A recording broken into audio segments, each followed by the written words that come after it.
Kalang kabut cari oksigen sebanyak 107 elemen dan organisasi yang tergabung dalam koalisi masyarakat sipil melayangkan somasi pada Presiden Jokowi dan dua menteri yang dianggap bertanggung jawab atas kelangkaan oksigen.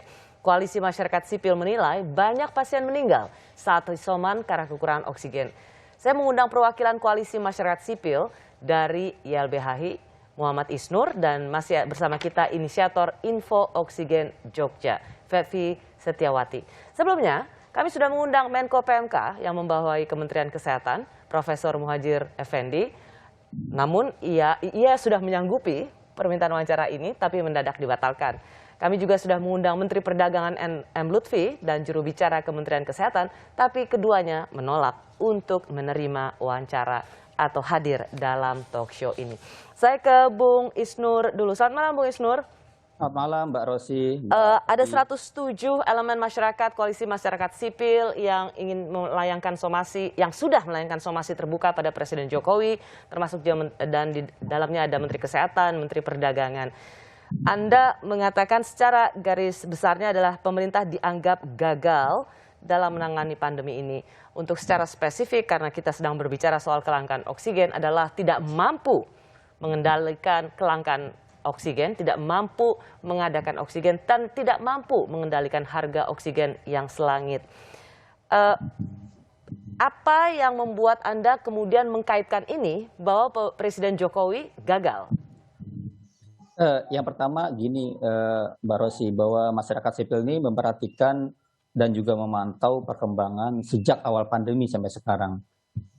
Dan ini kok nampaknya tidak ada perubahan ya, keseriusan, kefokusan pemerintah, kesiapsiagaan pemerintah, bahasa Pak Jokowi, sense of crisisnya kok nggak nampak gitu. Dan semakin tidak nampak ketika oksigen. Orang itu sudah melaporkan curhat kelangkaan oksigen sejak bulan Mei.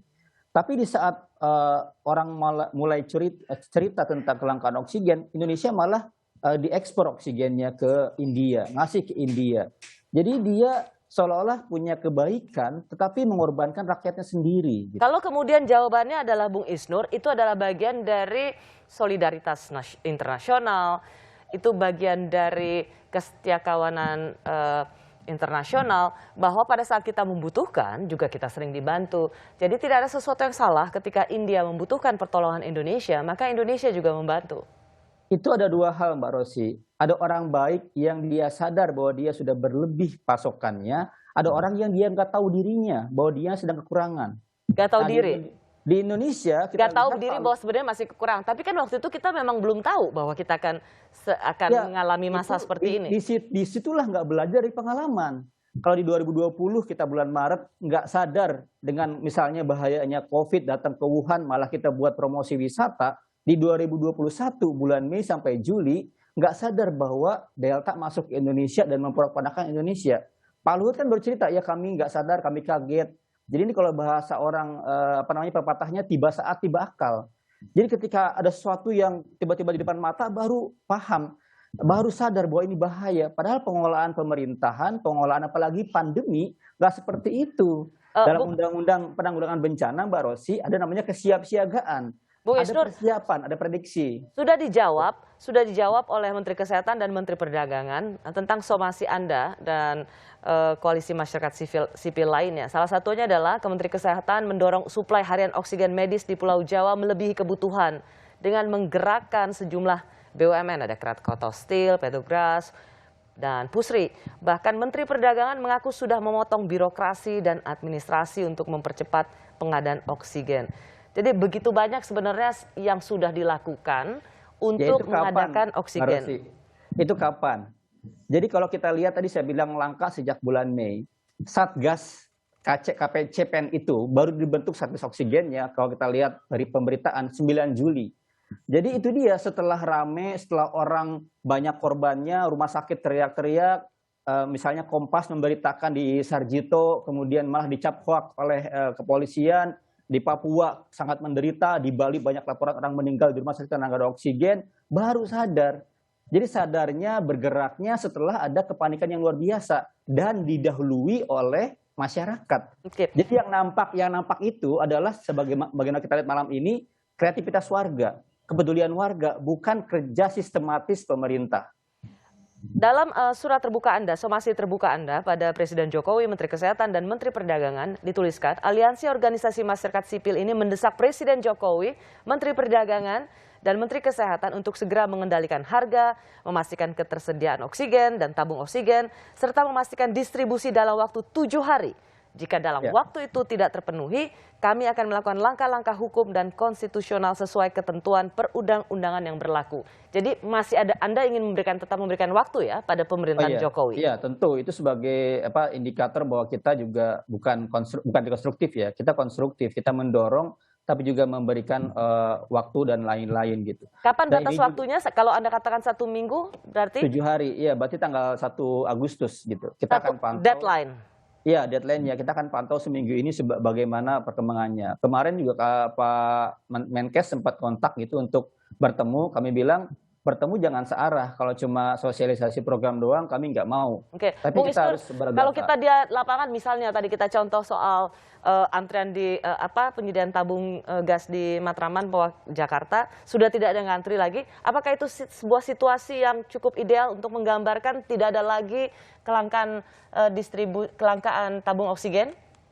Ini berhubungan juga Mbak Rosi dengan angka positif atau yang naik itu berhubungan. Jadi sepanjang pemerintah PPKM-nya ketat, kemudian angka yang positif itu turun, maka kebutuhan oksigen juga mungkin akan turun. Jadi itu berhubungan terus-menerus. Kita akan pantau kedua-duanya. Kami nggak hanya mantau tentang bagaimana oksigen terlayani di tiap-tiap rumah sakit, dan bukan hanya di Jakarta Mbak Rosi. Kita harus juga memberikan spotlight bagi di Bali. Kemudian di Papua 23 rumah sakit itu kritis kemarin. Dan di luar Jawa sebenarnya? Iya, di luar Jawa bagaimana? Di pulau-pulau yang lain bagaimana? Nah, Jawa memang terkendali misalnya karena di spotlight media sangat banyak. Nah, kita saat ini juga memberikan ruang perhatian bagi teman-teman di luar Jawa. Ya. Seperti itu. Coba kita contoh ke Mbak Fevi di Jogja. Bagaimana Anda melihat realitas di lapangan saat ini? Kebutuhan, supply dan demand tabung oksigen? Sampai saat ini masih banyak yang tanya di mana isi.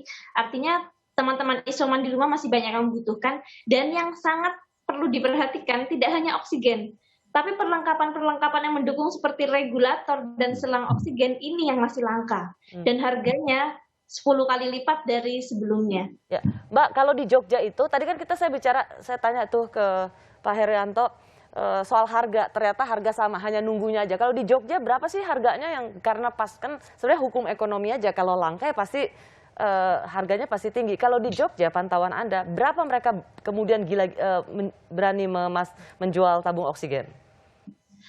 Isi ulangnya yang dulu itu sekitar 30-35 ribu, kemudian kemarin ada serempak sekitar 50 ribu. Dari 33 ribu ke 50 ribu hanya isi ulang ya?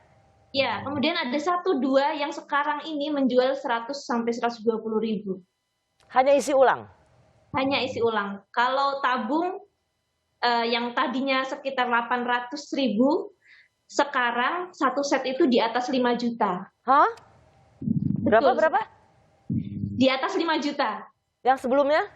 800 ribu. Yang benar, dari 800 ribu ke 5 juta. Ada yang sampai 10 juta jualan tabung itu. Yang benar. Serius, itu bisa dilihat di toko-toko retail itu 10 juta ada yang jualan. Berarti kalau tadi, makanya saya mau tanya tadi kan ke Pak Herianto kan, bahwa hanya ngantri dan itu sebenarnya ya bagus sekali kondisinya ngantri tapi harganya biasa, karena itu ilmu ekonomi dimanapun berada kan, supply-nya jarang, demand-nya tinggi, pasti orang akan cari untung sebanyak-banyaknya. Malam ini saya mendengar realitas yang selama ini saya dengar. Pemerintah punya kewajiban di Undang-Undang Perdagangan, barang-barang yang seperti ini harus dikendalikan. Jadi nggak bisa misalnya para pedagang tuh liar naikin harga yang kemudian itu menjadi kesempatan buat para broker, buat para mafia menimbun. Mencari untung. Itu kan kejadian masker juga dulu Mbak Rosi, sampai 30 ribu per box. Banyak yang menimbun. Itu diperjualbelikan bebas di banyak toko-toko online juga gitu. Baik, Anda memberikan deadline pada pemerintah 1 Agustus supaya harga oksigen, misalnya kalau kita bicara soal oksigen, pasokan oksigen tersedia dan harga terkendali di 1 Agustus untuk seluruh Indonesia. Jika itu fakta realitas di lapangan tidak Anda lihat, apa yang akan Anda lakukan? Seperti yang Anda katakan, sesuai dengan hukum dan aturan perundang-undangan yang berlaku. Ya, ada banyak pilihan-pilihan. Tentu kami akan bawa ke pengadilan. Kita harus belajar dari banyak kasus, Mbak Rosi. Kasus internet blokir di Papua, kasus ujian nasional.